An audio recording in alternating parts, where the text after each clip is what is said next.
I never thought I'd hear my wife of 15 years plan my destruction over a glass of Chateau Margaux. He's weak, dull, a pushover. We'll say he's mentally unfit, unstable from grief. I've already been telling friends he talks to himself and forgets where he is. My sister Veronica's cruel laugh pierced through the speakers of my laptop. Perfect. Once he's declared incompetent, I'll manage the estate and you'll get the cash flow. The fool won't even know what hit him. I sat motionless in my study, watching the video feed from the hidden camera I'd installed in Veronica's penthouse just 3 days prior. My suspicions had been right. The whispers, the sudden meetings, the way they both fell silent whenever I entered a room. It hadn't been paranoia after all. My father, Charles Worthington Sr., had been dead for barely a month. The reading of his will had left the entire $15 million estate to me, his only son. The man who had stayed by his side through the cancer, who had managed his affairs when he could no longer do so, who had held his hand when he took his final breath. And now my wife and sister were plotting to take it all away. I closed the laptop with a gentle click and stared out the window at the sprawling grounds of Worthington Manor. The estate my father had built with decades of hard work, the legacy he had entrusted to me. "So this is how it's going to be," I whispered to myself, a cold clarity washing over me. My grieving was over. A different emotion took its place, one I hadn't felt in years. Resolve. My name is James Worthington. At 48, I had built what I thought was a respectable life. After a successful but unfulfilling career in investment banking, I'd returned home 5 years ago when my father's health began to decline. I managed the family's various business interests while caring for him, finding unexpected contentment in the quieter pace of life. Angela had been less enthusiastic about the move from our Manhattan apartment to the countryside estate in Connecticut. She'd built her identity around being the wife of a successful finance executive, hosting dinner parties for the right people, attending the right events. The woman I'd fallen in love with at 30 had always had ambition, but I'd mistaken it for drive rather than raw hunger for status and wealth. "It's temporary," I'd promised her. "Dad needs me." Temporary became permanent. My father's health fluctuated, with momentary improvements giving way to steeper declines. Angela's resentment grew alongside his deterioration. "We're wasting our lives in this mausoleum," she'd complain, gesturing around the historic mansion with its old-world elegance. "For what? So Charles can die surrounded by his precious antiques?" I should have seen it then, the contempt in her eyes, not just for our situation, but for me, for my loyalty, for the very qualities she'd once claimed to love. My sister Veronica had always been distant. 10 years my junior, she'd left for Europe after college and established herself as a minor socialite, flitting between Paris and Milan, always with a new wealthy boyfriend and a new dramatic crisis requiring financial assistance. Dad had continued to support her lifestyle with a generous allowance, despite her absence during his illness. I never begrudged her that money. Family was family, after all. How naive I had been. When Dad finally passed, I felt hollowed out, but at peace. I had done right by him. He had died knowing he was loved. What I hadn't anticipated was how quickly the vultures would circle. Veronica flew in for the funeral, all designer black and practiced tears. Angela suddenly became the grieving daughter-in-law, organizing the reception with efficiency she hadn't shown in years. They whispered in corners, made phone calls from the garden when they thought I couldn't hear. Started having regular lunches together despite having barely tolerated each other before. That's when I first suspected something was wrong. The day I overheard Angela on the phone. "Yes, the old man finally kicked it. Now we just need to handle the other problem."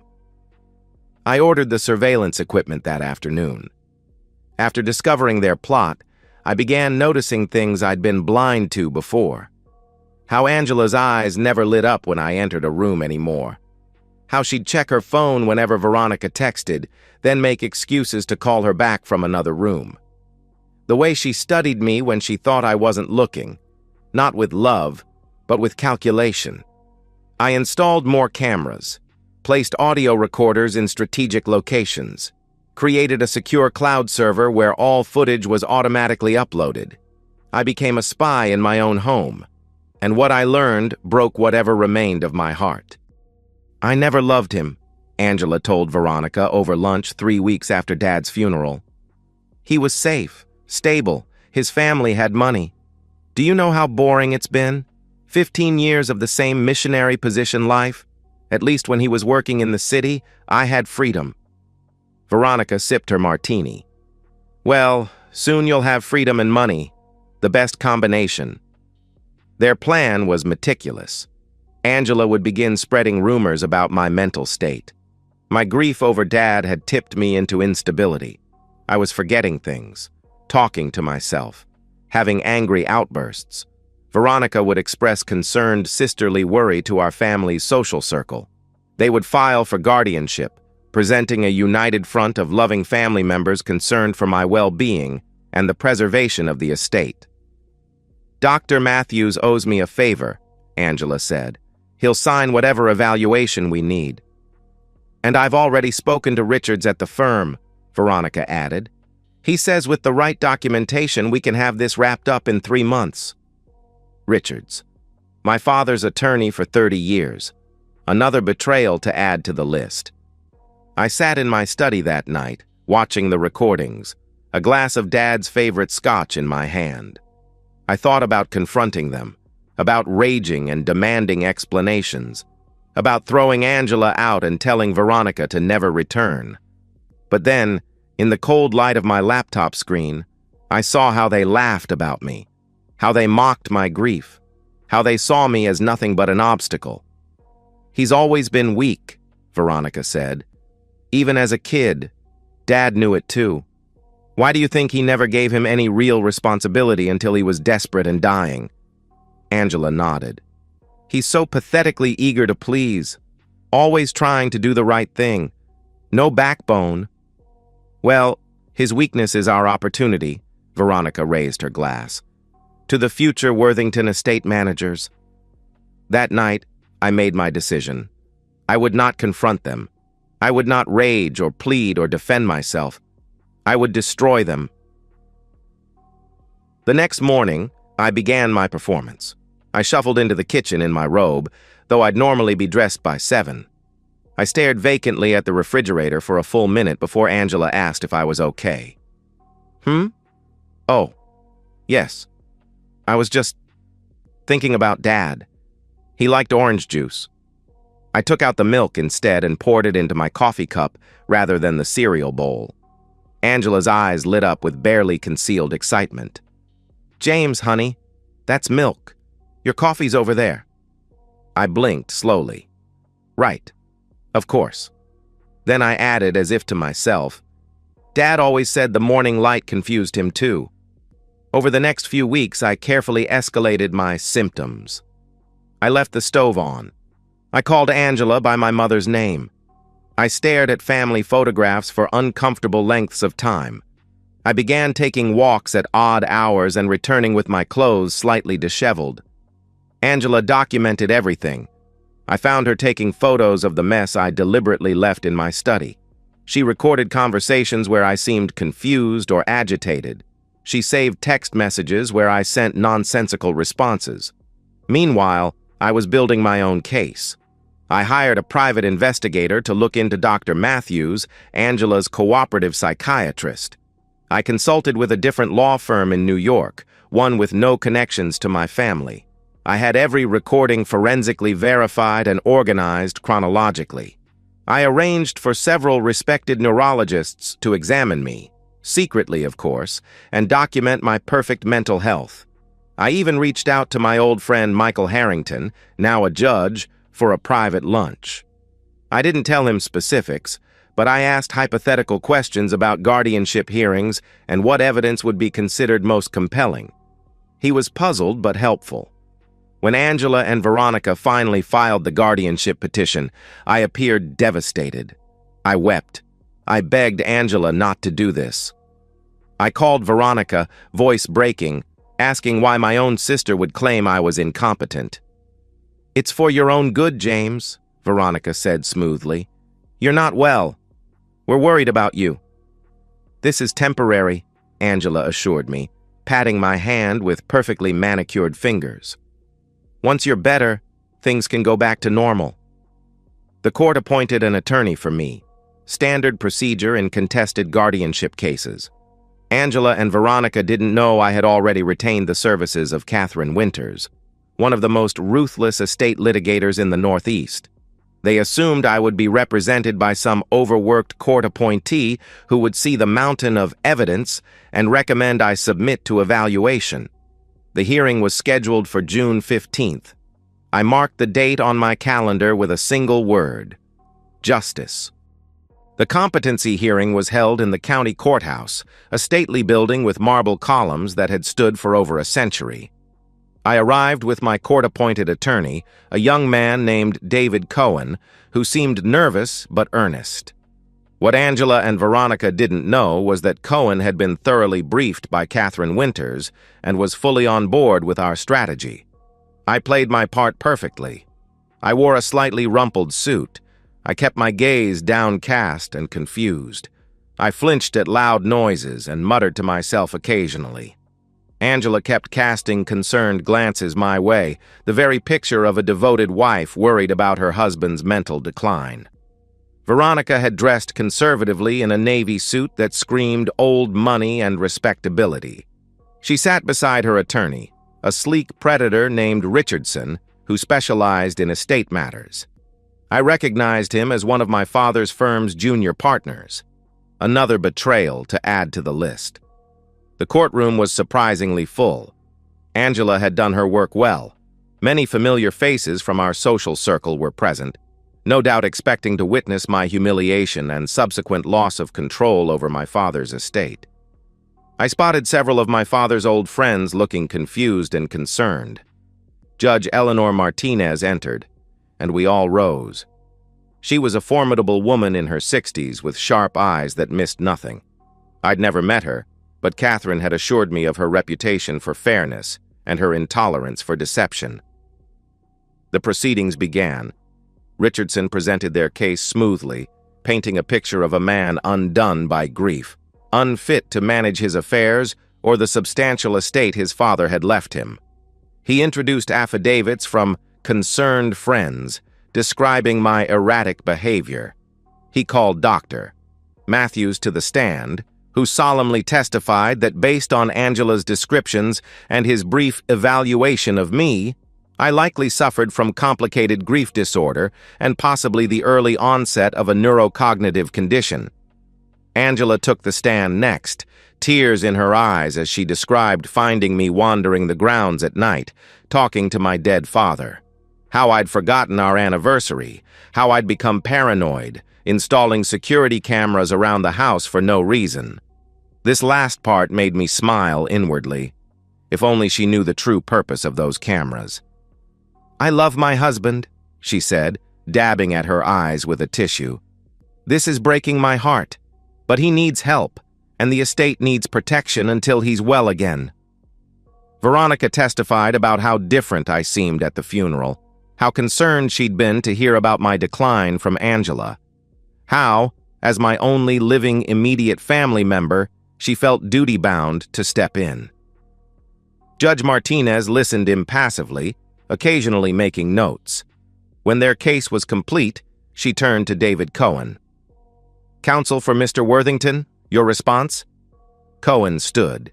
He appeared nervous, adjusting his tie. "Your Honor, before I begin, my client has asked if he might address the court directly." Richardson smirked.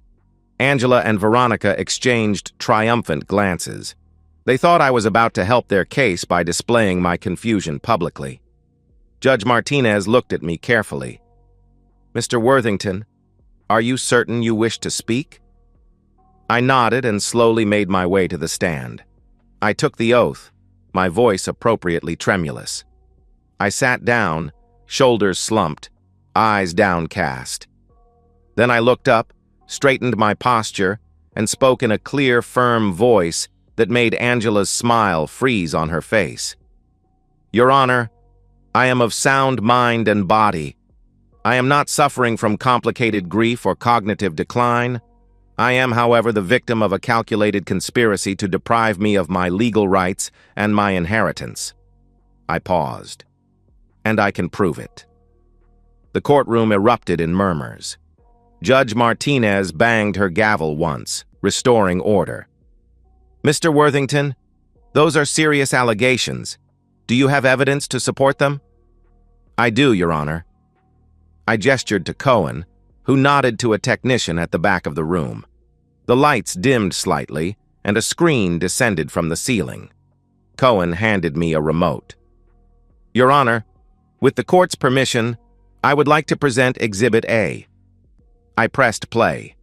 The screen filled with crystal-clear footage of Angela and Veronica in Veronica's penthouse, the very conversation I had discovered weeks ago. "He's weak, dull, a pushover. We'll say he's mentally unfit, unstable from grief. I've already been telling friends he talks to himself and forgets where he is." "Perfect. Once he's declared incompetent, I'll manage the estate, and you'll get the cash flow. The fool won't even know what hit him." Gasps filled the courtroom. Angela's face drained of color. Veronica lunged to her feet, but Richardson yanked her back down, his own expression horrified. I continued playing recordings, Angela coaching our household staff on what to say if interviewed about my condition, Veronica on the phone with Dr. Matthews discussing the evaluation he would write without ever properly examining me. The two of them laughing about how they would redecorate the manor once I was out of the way. And then, the most damning evidence. Angela in bed with Dr. Matthews, both of them naked, discussing how they would split their share of the money once the guardianship was established. "We'll need to keep him medicated," Matthews said, stroking her hair. "Nothing too strong, just enough to maintain the appearance of confusion." "Whatever it takes," Angela replied. "I've waited 15 years to be free of him. I can wait a little longer to make sure it's done right." Judge Martinez's expression had transformed from neutral to thunderous. When I finally stopped the playback, the silence in the courtroom was absolute. "Your Honor," I said quietly, "I have dozens more hours of similar recordings, all properly dated and authenticated. I've submitted myself to evaluation by 3 independent neurologists, all of whom have certified my mental competence." I handed Cohen a folder which he presented to the judge. I would also like to point out that Dr. Matthews is not a neurologist or a psychiatrist specializing in cognitive disorders. He is a general psychiatrist who, as the evidence shows, has been romantically involved with my wife for at least 6 months. Richardson was frantically whispering to Veronica, who had gone from pale to mottled red. Angela sat frozen, staring at me with naked hatred. Judge Martinez reviewed the medical reports, then set them down with deliberate care. "Mr. Cohen, do you have anything to add to your client's presentation?" Cohen stood. "Yes, Your Honor. Mr. Worthington would like to file counter-petitions against Mrs. Worthington and Ms. Veronica Worthington for fraud, defamation, conspiracy, and attempted financial elder abuse. Additionally, given the evidence of collusion, we request that Dr. Matthews be reported to the medical board for ethics violations and that Attorney Richardson be referred to the Bar Association for his role in presenting fraudulent evidence." Richardson shot to his feet. "Your Honor, I had no knowledge of any conspiracy. I was merely representing my clients based on the information they provided." Judge Martinez silenced him with a look. "Save it for the Bar Association, Counselor." She turned back to me. "Mr. Worthington, I must say in my 30 years on the bench, I have rarely seen such a blatant and calculated attempt to abuse the guardianship process. This court was very nearly used as an instrument to steal your rightful inheritance and deprive you of your freedom." She shuffled some papers, then looked up with steel in her eyes. "The petition for guardianship is denied. Furthermore, I am issuing a temporary restraining order preventing Angela Worthington and Veronica Worthington from accessing any Worthington family assets or entering Worthington Manor pending the resolution of Mr. Worthington's counterpetitions. She banged her gavel. Court is adjourned. Mr. Worthington, my sincerest apologies for what you've endured. As security approached to ensure Angela and Veronica kept their distance from me, I stood and walked toward the exit. Angela lunged forward, breaking away from her attorney's restraining hand. "You bastard!" she screamed. "You tricked us! You set us up!" I stopped and turned to face her, speaking just loudly enough for everyone in the now silent courtroom to hear. "I protected what was mine. You were always just visitors here." The fallout was swift and merciless. By that evening, the local press had the story. By the next morning, it had gone national. Worthington gold diggers caught in estate fraud plot. Angela's tearful testimony and our family photographs were juxtaposed with stills from the surveillance videos. Her affair with Dr. Matthews became public knowledge. Veronica's social media accounts were flooded with disgust and mockery. Dr. Matthews surrendered his medical license rather than face a public hearing. Richardson was placed on leave pending investigation. The friends who had signed affidavits about my mental state scrambled to distance themselves, claiming they'd been misled by Angela's concerns. I filed for divorce immediately. Given the circumstances and the prenuptial agreement Angela had signed, which included infidelity clauses, she received nothing. The judge was particularly unsympathetic when it was revealed that she had been transferring small amounts from our joint accounts to a private one for months, building a nest egg for her post-guardianship life. Veronica fared no better. I sued her for defamation and conspiracy, resulting in a $2.5 million judgment against her. When she couldn't pay, I placed liens against her penthouse and her vacation property in the Hamptons. She was forced to sell both, and the once proud socialite moved into a one-bedroom apartment in Queens. Her wealthy friends, always fair weather, stopped returning her calls. The criminal charges were another matter. Both Angela and Veronica were charged with conspiracy to commit fraud. Angela faced additional charges related to perjury and attempted financial elder abuse. Veronica, who had a previous suspended sentence for cocaine possession, was denied bail. I attended every court hearing, sitting silently in the back. I wanted them to see me, calm, composed, watching justice unfold. Angela was sentenced to 18 months in prison.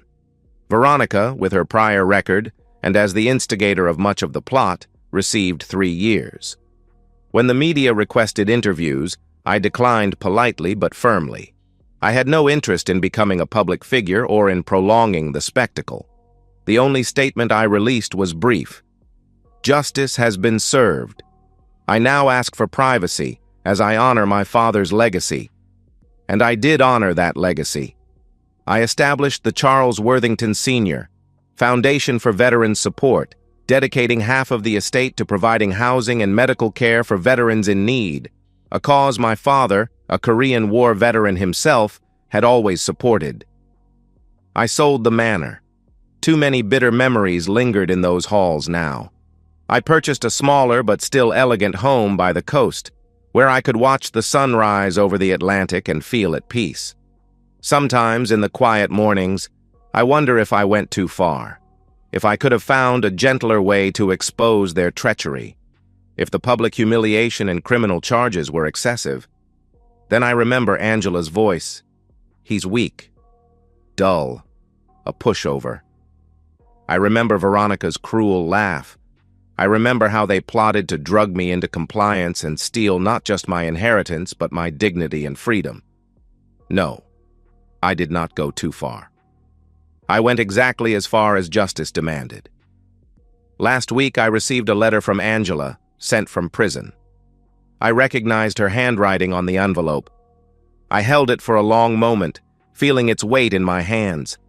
Then I dropped it, unopened, into the fireplace and watched it burn to ash. Some betrayals can never be forgiven. Some wounds never heal. but I have found a strange peace in the aftermath of destruction. I am not the man they thought I was, weak, dull, a pushover. I am James Worthington, my father's son, and I protected what was mine. They were always just visitors here. And that's the end of today's story. If you enjoyed it, please give this video a thumbs up and drop a comment below. Your support helps the algorithm push my content further. If you're new to the channel, don't forget to hit that subscribe button. It really helps me keep creating more stories for you. Thanks for watching, and I'll see you in the next one.